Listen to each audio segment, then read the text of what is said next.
Chapter 5. When Jason, with help from Jane, had told their hosts how the two of them came to be in Griffyngrein, they moved on to what had happened at the tower. This was the part of the story that was particularly important to all of them, and the Ingers leaned forward in their seats.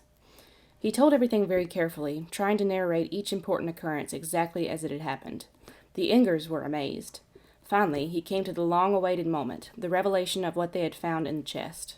Jason stood up and let his cloak, which he had kept wrapped around him, fall back, revealing the brilliant belt, scabbard, and jeweled sword hilt. "Here is the first item we found, the sword of the kingdom," he said, drawing it and holding it up before him. The Ingers, including Flynn, who stood at the door, stared breathless at the weapon. There was little doubt that it was none other than the famed sword forged in the days of King Orwin. He also showed them the shield, which had already caught Ezra's attention as it lay brilliantly reflecting its surroundings beside Jason's chair. Jane then showed them her ring and promised to demonstrate it later when they were in a safe environment. She pulled her book of healing from her pack and allowed them to peruse its ancient pages. Finally, they explained that their royal cloaks were also from the tower. All of these demonstrations were met with great admiration by Terran, who found himself trusting the validity of his two young guests more and more by the moment. Prince Ezra, though his eyes had gleamed and his face had paled when he looked on the sword, was more stolid, and it was hard to guess his thoughts. When Jane and Jason had finished their story, Terran said, "This is all truly remarkable. You speak with confidence and honesty, and show me signs against which I cannot argue. What think you, Ezra?" "Remarkable indeed," Ezra said. Jason glanced at him. There was something in that tone he didn't like. Terran didn't notice, however, and continued. "Since you have been so admirably frank with me, I will be the same with you. Everything I have seen and heard so far has been very promising. Nevertheless, I must take some time and speak with my ministers before I confirm our alliance. When the well-being of my people is at stake, I can never make hasty decisions." "Of course, do whatever you need to do," Jason said. "You're the king," he added, with an awkward laugh. "Thank you. In the meantime, what can I tell you about our tribe? You need to know as much about us as we do about you, of course." Jason nodded and looked at Jane, who spoke up. "Well, we would like to know more about what's been going on between you and the Terfungs. Your hamlet seems to be at least somewhat protected from them." "Indeed. We are very thankful for this hamlet's location. It is actually a stronghold. Our tribe once used to live elsewhere and retreat to this location during times of conflict. The rock wall, a natural phenomenon behind which we are located, keeps us safe from any direct attacks. It runs the complete length of the hamlet on our easterly side, including in its protection sufficient pasture lands and woods for us to grow some crops and allow our horses to graze, although the rocky ground makes the former difficult. Behind us, on our westerly side, is the mountain. It is too steep and too harsh in climate to allow passage to any threatening force. To the south, a great, steep, boulder-covered arm of the mountain stretches down to the rock wall, and outside most of the length of the boulder arm is a small saltwater lake. In the north, my ancestors built an impregnable wall, sealing us off." "Well, it sounds perfect." "It would be, but for one significant problem: water. You see, there was once a good, clear, hearty brook running through the western side of the hamlet, between us and the mountain. Its source is high up in the northern mountains. But the Terfungs, furious at the idea of having a whole tribe out of their reach, built a massive dam a couple miles away from the northern border of our hamlet. They finished it 3 years ago. Their building efforts have been divided between the dam and the new palace in the east, and we have been in a bad way ever since. It is a stone dam, one that we would not have the ability to break up even if it was not heavily guarded. Now we are forced to leave the hamlet and venture out to a brook 5 miles to the east to fill large casks of water, load them onto our wagons, and cart them home.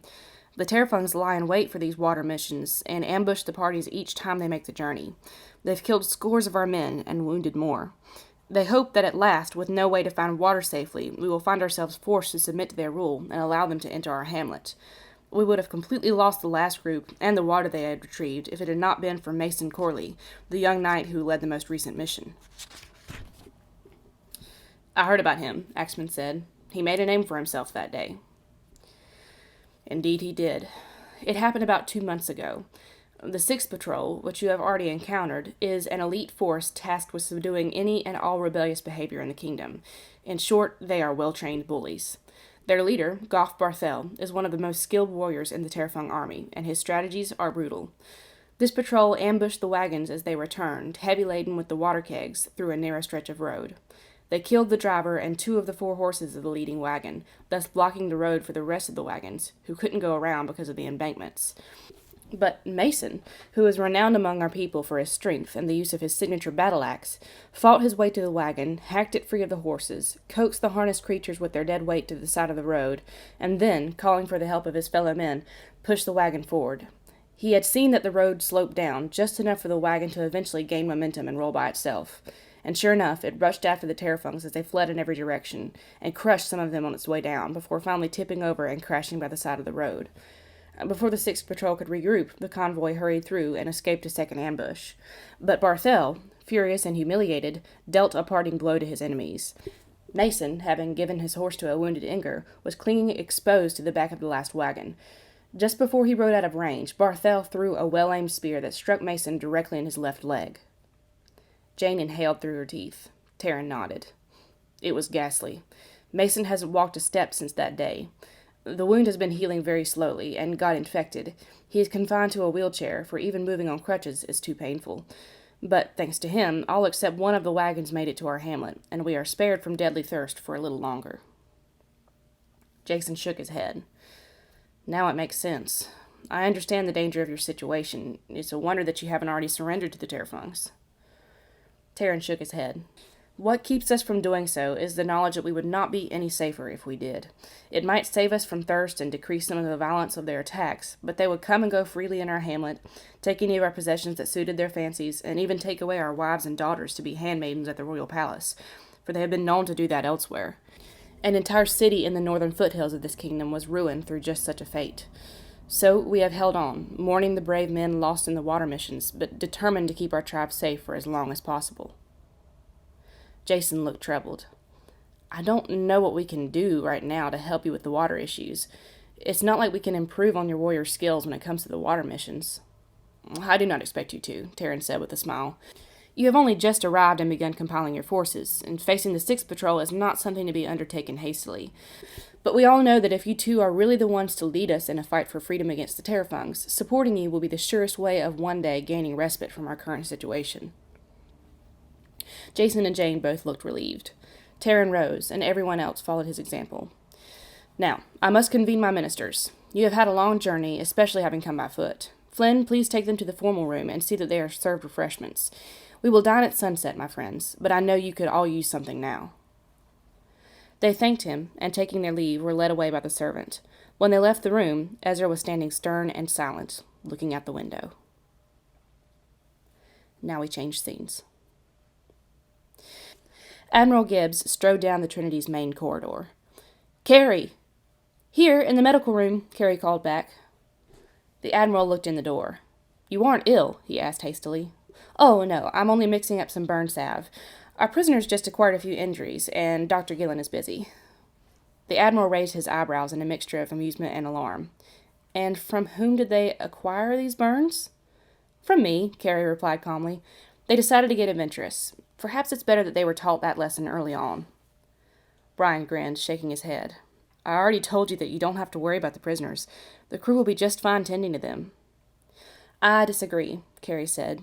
The men have troubles of their own, and don't have time to play nursemaid to 3 uninvited pirates. I can manage them well.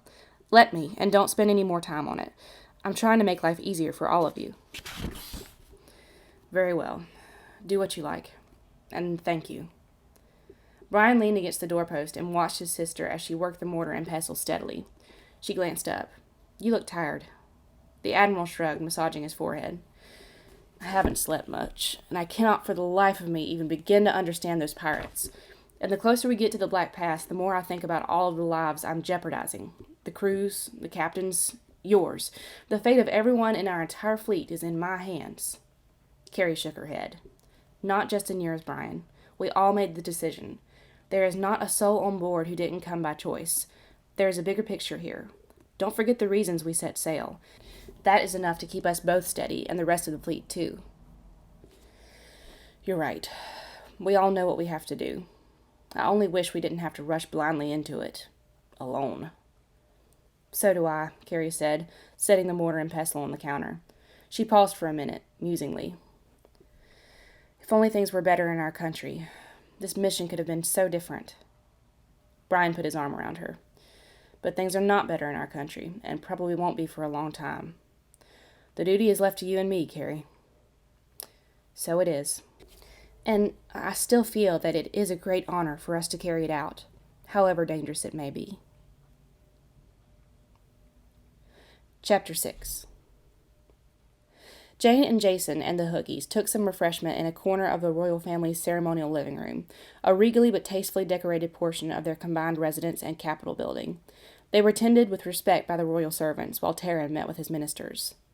They had just finished eating and were sitting back to talk, when a voice caught their ear from somewhere down the hall, singing as it approached the door.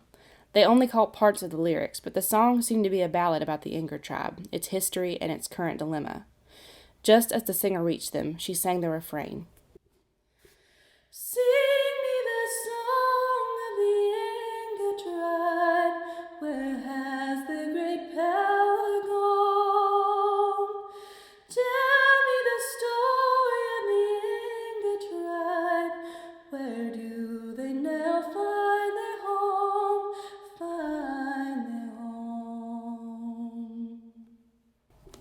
So sweet and poignant was the singing that all of them sat still, mesmerized, until the singer herself stepped through the door. But she broke off mid-stanza and stared back in astonishment. "Oh, I beg your pardon. I did not know." They all stood up and Morphin stepped forward. "Do not apologize, Princess Margaret. I have not heard the renowned Inger music in years, and I must say you do it justice." The girl's eyes seemed to have adjusted to the dim lighting of the room, for now, recognizing Morphin, she stepped forward with a glad smile, extending her hand. "Chief Morphin, it is good to see you. I knew you and your guests were coming today, but I did not realize you were in this wing of the house, else I would not have disturbed you with all that noise." "Noise?" Jason said with a laugh. "I wouldn't call that noise. Dang, you can sing." Jane winced at Jason's ineloquent phrasing, but agreed enthusiastically. The girl blushed and bowed her head politely. "You all are too kind, thank you." Morphin introduced them to the princess, who was Ezra's younger sister by a year, the eldest daughter of the royal family. Margaret was a strikingly beautiful young woman. She was tall and stately, and like her brother, embodied royalty in her very appearance and conduct. However, she did not have Ezra's dark demeanor. She was friendly and kind, and her large brown eyes, under thick lashes and elegant arched brows, had a soft but lively glow. She had a smooth, high forehead and a fine chin and nose. Her fair skin stood in striking contrast to her long, thick braid of rich, glossy black hair. A simple but lovely silver tiara spanned her forehead. It was her only ornament, and all she needed. She was so lovely and graceful that Jane suddenly felt shy and clumsy by contrast, and realizing she was standing with her legs and arms twisted awkwardly together, an old habit, untangled herself hastily and straightened her back. When Morphin introduced her to the princess, she dropped a curtsy the way Edna had taught her, lowering her gaze respectfully, but Margaret clasped her hand warmly. "I have been looking forward to meeting both of you," she said. "To be frank, at first I was doubtful about the stories, but there's something about you. I can see it in a glance." Jane felt better, and she returned Margaret's smile. "Believe me, Your Majesty, there's nothing special about either of us, but we have both vowed to do what we can to help your country." "Then do not call me Your Majesty, for you outrank me." "Let's just consider ourselves equals, shall we?" "Certainly." They settled down to get acquainted with the princess while they waited for the king, the prince, and the ministers to reach a decision. Jane told Margaret everything they had told Taryn about their arrival and experience in Griffyngrein, and Margaret described more about her own hamlet and her family. A couple of hours had passed from the time Taryn had dismissed them. They passed the time in quiet conversation, enjoying the rest. It had been a long day. It must be admitted that Jason and Jane were a little nervous, waiting to see how the Ingers would ultimately decide to receive them, but the king's treatment of them had been encouraging. Jason, however, had one other thing troubling him. While Taryn had been welcoming and open, Ezra had been quite the opposite. Jason was disturbed and not a little frustrated at the intimidation and discomfort he had felt during their interactions. But he did his best to ignore his instincts and hoped that the prince was only that way because he had not gotten to know him yet. It was 6 o'clock when a servant stepped in. "The king and his ministers will see you now," he said. Everyone stood up and straightened their clothes and smoothed their hair, and calming their nerves, followed the servant back to Taryn's chamber of state. When they entered the room, Taryn was standing with 5 simply dressed men, all of whom were either his age or older. They each had markedly different personalities, but they all seemed to treat their king with respect and camaraderie. Prince Ezra still stood by the window, but he was facing the door now. As the servant announced the guests, everyone turned to greet them. Tarrant introduced them to each one of his ministers. A couple of them glanced at Jane and Jason keenly, but they were courteous. "I have told my ministers your story," Tarrant said, "along with my own opinions about you. We have agreed to host you here in our hamlet and continue conversing with you about an alliance." Jason, his knees quavering as his tense nerves unwound a bit, bowed. "We are grateful, sir," he said. Tarrant smiled. "Now, I think it is best to tell you up front that we believe you truly did pass the test. I knew the moment that I saw the artifacts from the tower. Most of us who have studied Griffyngrein's history would recognize those as valid. The question that remains is whether or not it is in our best interest to join your rebellion. In the meantime, confident that you are not spies, I welcome you to make yourselves at home in our hamlet. I will make sure that someone shows you around, and I would very much like for you to meet my people. Flynn, please show them the rooms we have prepared for them. We will dine in a little over an hour. I see," he added, turning to his daughter, who stood quietly near the door and looked on, "that you have already met Princess Margaret." "I have enjoyed getting to know them, Father. I will gladly be the one to show them around, if they'd like," Margaret proposed. "Yes, thank you," Jane said promptly, when Tarrant looked at her for confirmation. "Splendid. Ezra, my son, you should join them," the king said. Ezra started and looked up. "Pardon?" "You should help Margaret show Jane and Jason around the hamlet." The prince grew a little red in the face and hesitated. "Ah, well, yes, I just assumed you would need me here, Father." The king laughed. "Blasted boy, you have forgotten to enjoy yourself lately. I promise you are no longer needed at present. Off with you." Ezra bowed stiffly to his father and the ministers, and with an almost reluctant glance at his guests, accompanied them out of the chamber. The hamlet was a handsome, orderly place. All of the major buildings, as well as many of the private homes, were made of stone and dark wood. The simpler homes were only made of wood, but were well built. Nearly every building was 1 story high, with the exception of a few structures in which families sold merchandise or services on the first floor and lived on the second. Narrow, well-tended streets neatly sectioned the hamlet, shooting off from the main road, which was wide and cobbled. The largest structure was the banquet hall, which was a long stone building with a wide door. It stood toward the northern end of the hamlet, where Margaret took Jane and Jason first. She showed them inside. It was a single, vast room with a polished floor. Several handsome tapestries depicting various scenes from the tribe's history hung from the banisters.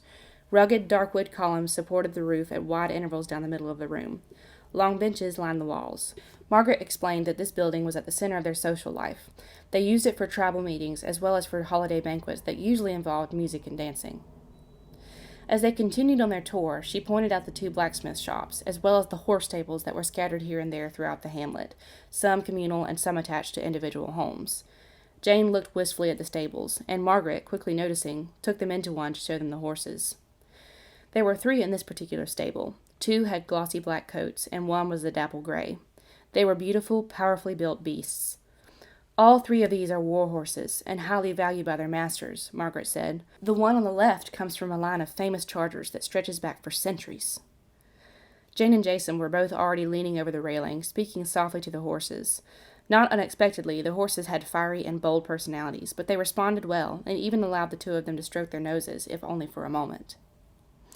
Ezra, who had been leaning against the wall near the door of the stable and had barely said a word since they left the royal grounds, exchanged glances with Margaret. She nodded optimistically. Their guests had obviously not been lying, at least about their background with horses. As Golgoth had mentioned upon Jane and Jason's arrival, the Ingers were known in Griffyngrein for their horsemanship, and were the only race in the kingdom that kept horses. Strangers who interacted so comfortably with them must have been trained elsewhere. Ezra frowned dismissively, however, and glanced impatiently towards the door. Jane and Jason were oblivious to all this, however, absorbed as they were with the horses. "I wish we knew where Bess and Walker were," Jane said softly. Here we changed scenes. "You found 2, did you?" The advisor's voice was soft and musing, but with that hint of menace that always sent chills through his subordinates. "Yes, your majesty," the terrifying Quishog said, facing the back curtain. He shut his eyes. It was better to cut off all sight than stare into that abyss, because if he looked at it long enough, his mind started suggesting terrible things. Perhaps he was looking into an inky void that went on, forever and ever.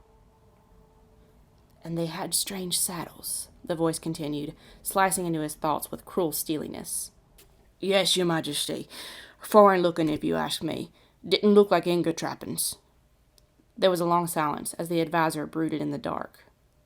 "Yes," he hissed. The Terrafung finally spoke, timidly.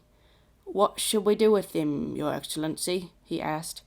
"Our Gahoras go wild around him. We can't keep him in the stables. That is, unless your Highness insists upon it," he added hastily. "No, I do not," the advisor replied, with the hint of an evil smile in his tone. "Release them." "Release? But—" the Quishog began, then bit his tongue. "Yes, Your Majesty." "Leave all their trappings untouched and unadjusted. Make it look as if we never found them. Release them where they were when you came upon them, and send word to all our garrisons that they are to be left alone. That way," he added, half to himself, "they will never know that I found out." The Quishog frowned. "They? Found out what, sire?" There was a long, dangerous silence. "Go, and do as I tell you." The Quishog turned, with a shudder, and left the dark chamber.